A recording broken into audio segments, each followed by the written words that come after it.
I'm also president and CEO of Advanced Solar Products, which has been in business for 33 years and is a New Jersey public benefit corporation, which means that we legally operate for the benefit of the shareholders and the employees and the community and the environment, and are obliged to do so.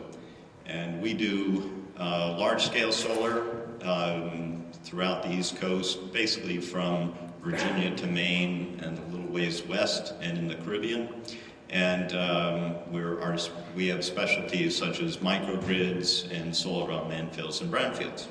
So to hop into it, because there's a lot going on here, as you can see. If you're not dizzy yet with all the information coming out, I'll help you get there. So the topics I'm going to be covering are, we're here and we put on this conference because we perceive a crisis. The pace at which denials are happening from requests to interconnect are accelerating. Secondly, we'll talk about some of the technical solutions that we call the low-hanging fruit, things that can be done very inexpensively and quickly with technology that's already here. We're going to talk about an overview of where are we now in terms of the development of solar on the grid, and where are we going to get to in the near and medium term. Oops, pop up there, sorry. And then lastly, how should we finance grid modernization? Some very important topics there. So, come on. All right, can't get it to move. How about this?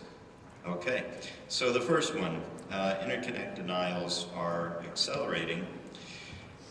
Back in 2018, when Murphy first came into office, within a couple of months, we sent a PowerPoint presentation to the governor's office identifying some of the urgent issues that we saw. One of three was circuits closing to further solar development. We recognized it as a potential crisis even back then. And then the poster boy for that was Atlantic City Electric. And already we saw, and this is the circuit hosting map that's put online by Atlantic City Electric. Even then, we were seeing a lot of circuits be restricted. And there you see black areas. Those are ones where there's no more solar allowed. And even then, there were large areas in the southern third of the state that were completely closed to solar, these black areas, whole towns, where you couldn't do any solar, even a residence. And then there's yellow areas that are somewhat restricted and red areas that are restricted only to 50 kilowatts or less at the time. So most commercial or public or school development was not allowed in the red areas. And we predicted that this was going to be self-accelerating, because if we're doing more solar and putting in more solar in New Jersey each year into less and less geographic space, then that's going to be a curve, and we said this could be a hockey stick shaped curve. Now, fast forward a little bit. This is just a close-up of one town in Atlantic City at the time in mid-2018. And this is something we also presented at the first public hearing on the Energy Master Plan, the new Energy Master Plan, in which we said, here's something we better pay attention to quickly before it gets out of hand. Now, this is today in Atlantic City Electric, and you can see it looks like it's grown like a cancer almost, with large areas with no more solar development at all, and large areas where it's severely restricted, very little, and the little bit of green, which is somewhat more open, those are areas without much, that are forest, right? Not much commercial, not much residential going on. So essentially, the vast majority of ACE territory is either severely restricted or closed. So, bad thing. Now, in 2020, we made a presentation to the BPU about grid modernization, and we highlighted some problem areas. This is JCP&L, And it just so happens on JCP&L's hosting site, you can't see the whole thing at once. So we had to show kind of a relatively small area region within JCP&L. But you can see it was mostly green, which is pretty open, a little bit of yellow, which is partially restricted, but some concerning areas, neighborhoods, where the red was spreading. So that's February of 2020.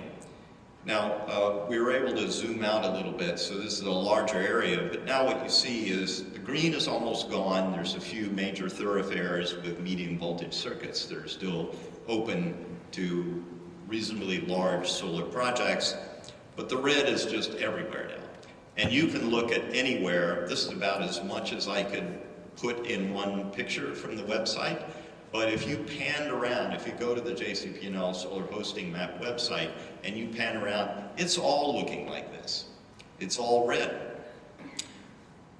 And then back to 2020 again, at the time, PSE&G was all green on their map. And there was just this one area that we said, well, you know, it's going to be a while, but there's areas of concern. This is something sort of around the Camden area, is an area that was just had turned all red kind of suddenly in PSE&G territory.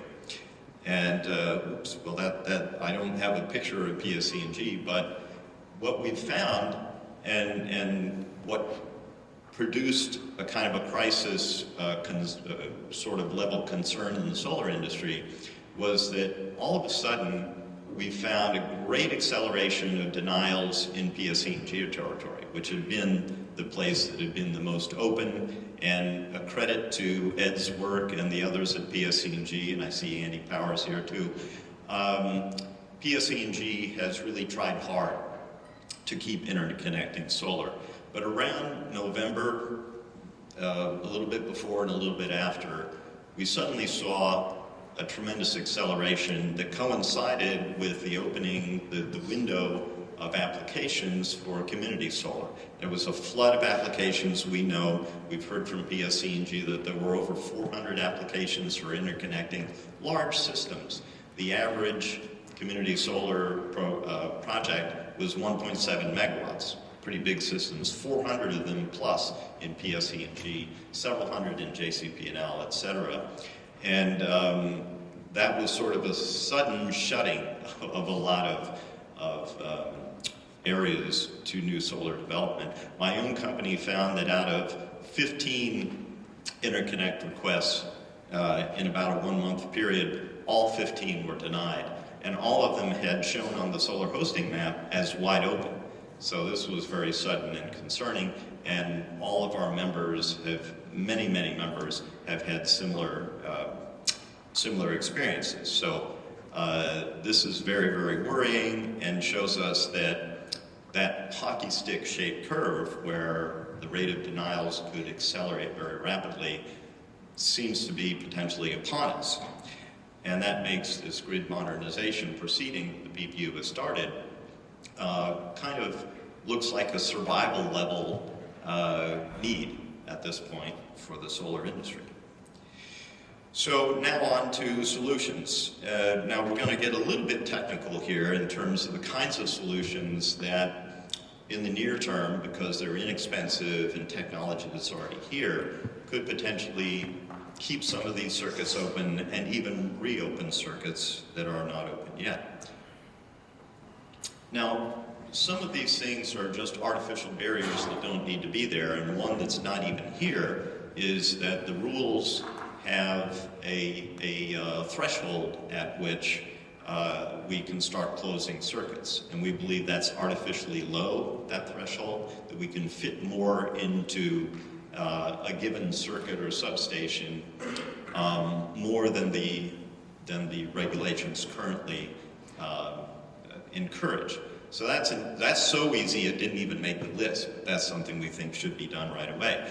Another thing that's regulatory is allowing reverse flow through substations. And that means that if there's a substation with circuits that are loaded up with solar to the point where the amount of solar generation during certain peak hours of the day are actually greater than the total load on that substation, what would happen, if allowed, is that solar power will be pushed back uphill into the grid. You're backfeeding the substation.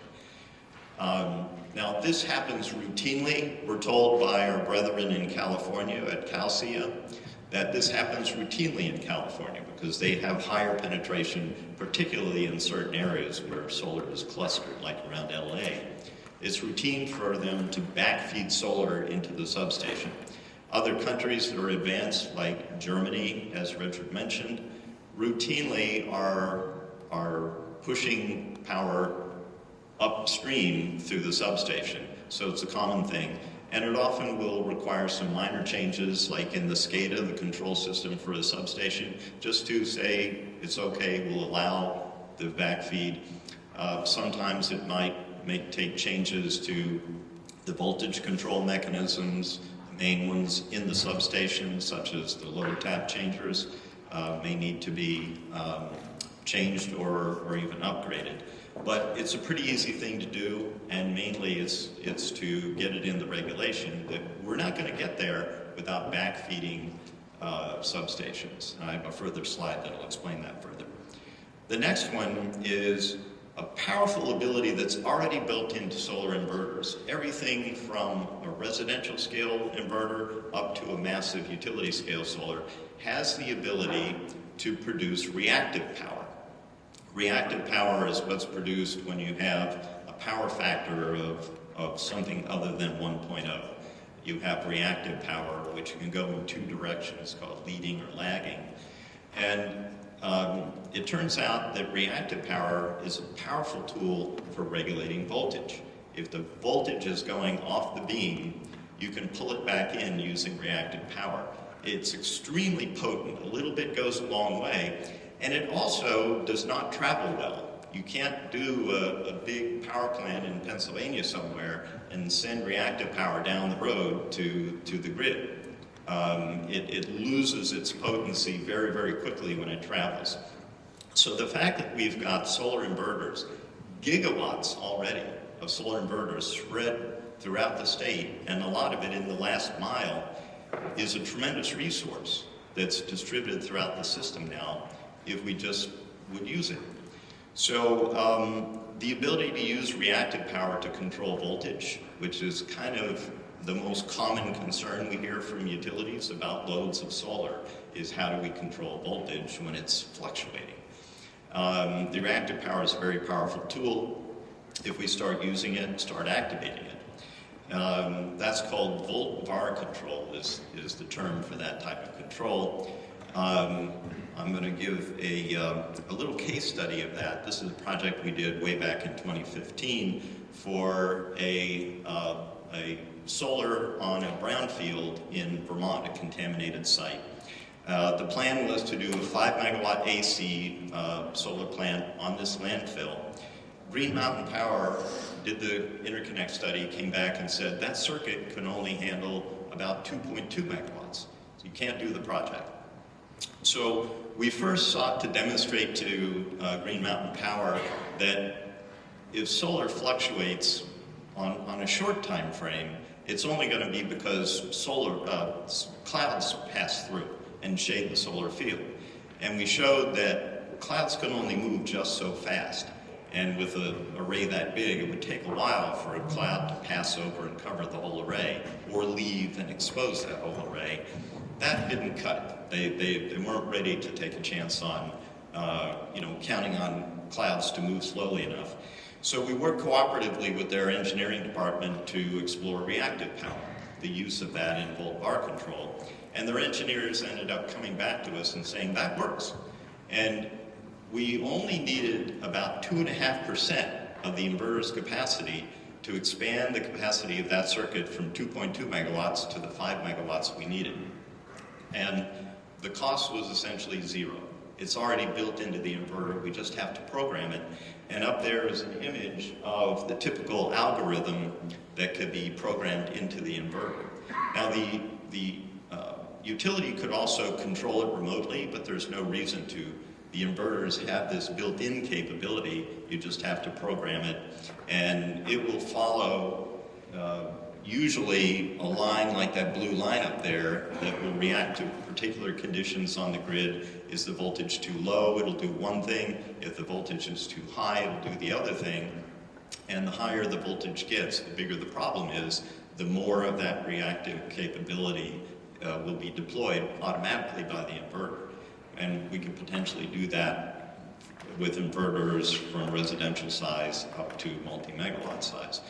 Now, ISO New England, in a project we did in Maine, 7 years ago, at that point, ISO New England was requiring all projects over 5 megawatts to activate this volt bar control in order to control voltage. And as far as I know, they still do. So that's a powerful tool that's ready to go. Now, a couple of other things. We have here as low-hanging fruit battery systems, and it says utilize battery systems. So I want to specify that building batteries is not low-hanging fruit because it's very expensive to do and it takes time. But we are building batteries, and currently they're not counting for approving interconnect. If we put a solar on a site and the utility comes back and says we can't fit it into the circuit, and we say, well, we'll put a battery with it, which can curtail the peak power and lower that so it will fit. They say, oh, the battery only makes it worse because now you have 2 potential generators instead of 1. So we need to solve that problem with regulation and say, if there's a battery combined with the solar, we're going to use it to cut off that peak power and open the circuit, not make it worse. So this isn't about building batteries, this is about utilizing the batteries we've got for what they are capable of doing. And then finally, and this is something that Richard Perez pioneered years ago, utilize predictive services, weather prediction services, to control ramp up and ramp down of PV systems. Now ramp up is easy. If the sun comes out from behind a cloud and you want to prevent the PV from ramping up too fast, you just tell the inverter not to. It's very simple. Ramp down doesn't work that way. If the cloud comes over, you can't tell the inverter ramp down slowly because it's got no energy source. But what you can do is predict when that cloud comes over. Richard pioneered this with weather services that are so granular that you can predict an hour ahead of time, 10 minutes ahead of time, exactly what the production of that solar system is going to be at each moment in time. And you start ramping down a few minutes early. It's very simple, but it is kind of high-tech because of the granularity of the weather service, the ability to calculate the performance ahead of time and react. But that can be very powerful in preventing voltage fluctuations because you can control, with nothing more than prediction, how fast the PV ramps up and down and prevent problems. So we believe these low-hanging fruit, simple, available technologies can significantly increase the hosting capacity. And us solar developers, that's what we need right now. We're getting stopped. My own company is starting to look more out of state and thinking we may have to ramp down our investment in this state, not something we want to do. So we're hoping these low-hanging fruit ideas and others can be incorporated into grid modernization. Now, the severity of what just happened in November and after with the greatly accelerating pace of refusals or denials got us thinking maybe to go beyond that in the near term. So I've started thinking about curtailment, what Richard was talking about, which is sort of his secret sauce for high penetration renewables, which we've been thinking about, in the future we better tackle that when we get to really high penetration. Now we're thinking we may need to start talking about curtailment now and in the near future, because curtailment can help open up new circuits by alleviating those sharp peaks that you get with solar. So the third topic, high penetration in renewables. Here, sooner than you think. This is something that just dawned on us when we were sort of in the struggle over the bill S2978, which is the new RPS bill.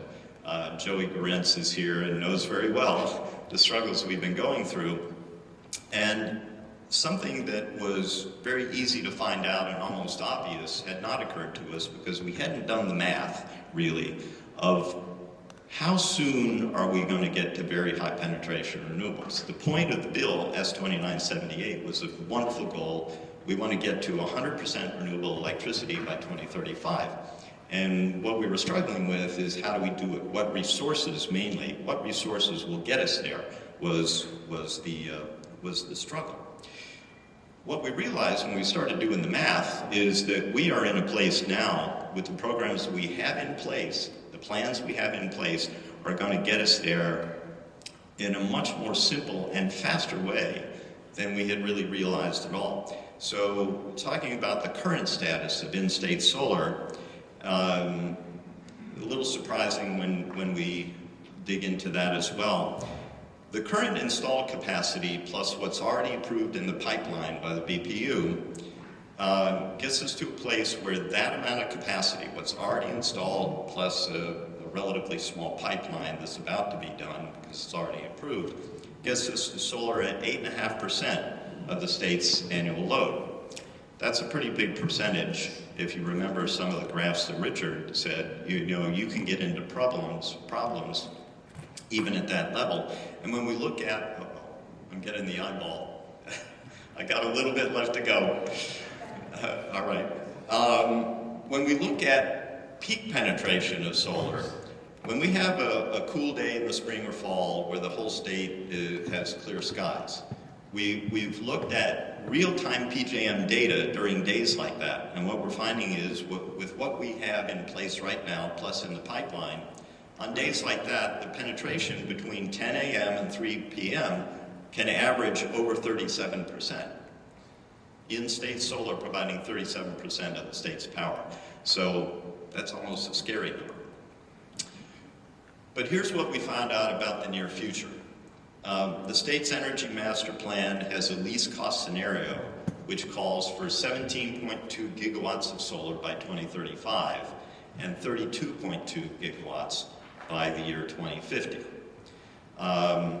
It also, and this is an aside, states that solar energy should be remunerated according to the full value stack, the value of the services that it provides. But that's a story for a different day, maybe the next conference.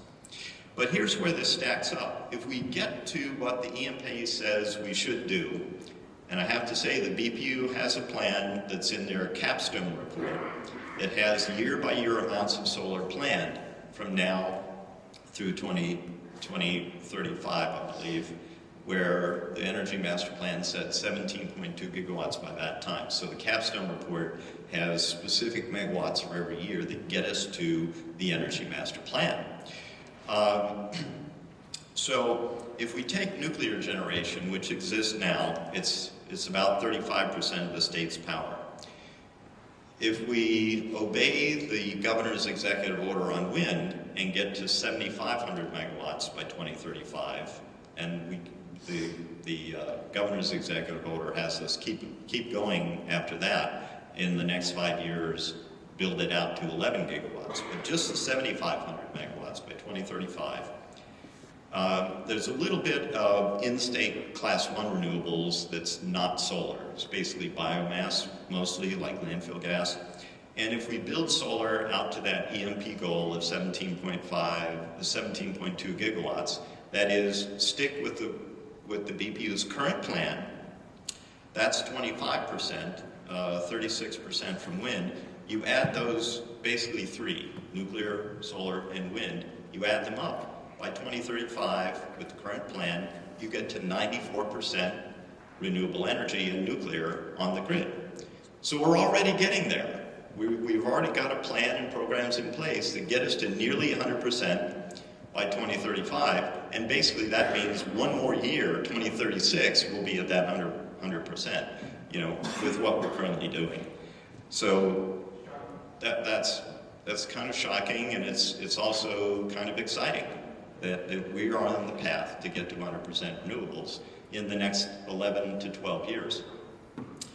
Also focuses on how vital it is that we solve interconnection. Finally, how should we finance grid modernization? Now, what we do now is developers have to pay for any utility upgrades, and it's a weird thing because if you have a circuit like is shown here, a substation has a circuit coming out, we start to load it up with PV, and then the last guy in, the red guy at the end, may have to pay a massive bill to upgrade the whole line. That's sort of chaotic, it's not orderly development, and it doesn't work very well. Then that last guy just can't do the project, even though it's a great project on its own. But furthermore, we're getting to a place where a lot of the changes that we have to make are more system-wide, distribution system-wide, that can't be handled developer by developer. We need to, as a society, make these infrastructure upgrades. We also need to keep utilities healthy, and their business is investing in infrastructure and getting it reimbursed with a regulated rate of return, and that return is their profit. We can't get to a renewable future without strong utilities, and we can't have strong utilities when they do work that's profitless, right? And for those reasons, we believe that what we need to do is socialize the cost of these infrastructure upgrades through the utility companies. Now, we're already doing that in other clean energy resources. When we passed a Electric Vehicle Act, it included that utilities shall be required to do the upgrades that's required to serve the electric vehicle chargers. The utilities are responsible for making those upgrades, and they are rate-basing those costs. They're recovering the amortized costs with a regulated rate of return. It gets the job done, and it's good for healthy utilities, which is what we need. Building electrification, I'm unaware of any conversation, but I'm sure the conversations are going on about who's going to make the upgrades so you can do building electrification. The obvious choice is the utilities do that for new buildings or building upgrades of other types. Undoubtedly, they're going to be responsible for upgrading the service to these buildings to electrify the buildings and rate-basing the cost. So it's already being done with EVs. It's already, I believe, in the plan for building electrification. And then there's offshore wind. So with offshore wind, a lot of intense infrastructure in basically one area and then branching out from there is going to be needed. And these are great big, very few great big projects. And the BPU recently awarded $1.1 billion to two utility-led teams to build onshore infrastructure to take the power that's coming in from offshore and have that infrastructure ready to transmit and distribute that power that's coming from a place where it never came before. They're planning to do another such RFP and award more costs in that regard, and undoubtedly those are just the near infrastructure, but as that power travels inland, it's going to have to be some distribution system upgrades as well to take it all out to the customers. So those costs are being rate-based as well. So what about solar? Now here's where I get on my soapbox, and I think this is the last slide, Mary Ann. For 24 years, solar energy has been delivering regional pollution mitigation, greenhouse gas mitigation, thousands of jobs, about 10,000 jobs. Uniquely to distributed solar, renewable energy systems, when they're built, produce profit. And when we build distributed solar uniquely, that profit goes to the people on their homes, on their schools, on their township buildings, and on businesses in the state, farms, nonprofits, churches, you name it. That profit is getting to the people, and that's something that we haven't accounted for before when we consider all these benefits, but it's something we must account for because it's huge. We did a study of schools that showed that This is, I think it was 40 schools for which we had public information. For every dollar of incentive monies that went into the TREC or SREC, the schools realized $1.50 in profit. $1.50 for every dollar that ratepayers put in went back to those ratepayers through the schools that went to property tax relief or better education. So in order for solar energy to continue this job that we've been doing for 24 years, in order for these benefits to continue, the state must commit to both the execution and the financing, logical financing, for the necessary infrastructure to allow us to continue in a fashion presumably similar to the way it's done for electric vehicles, for building electrification, and for wind. And that's all I've got.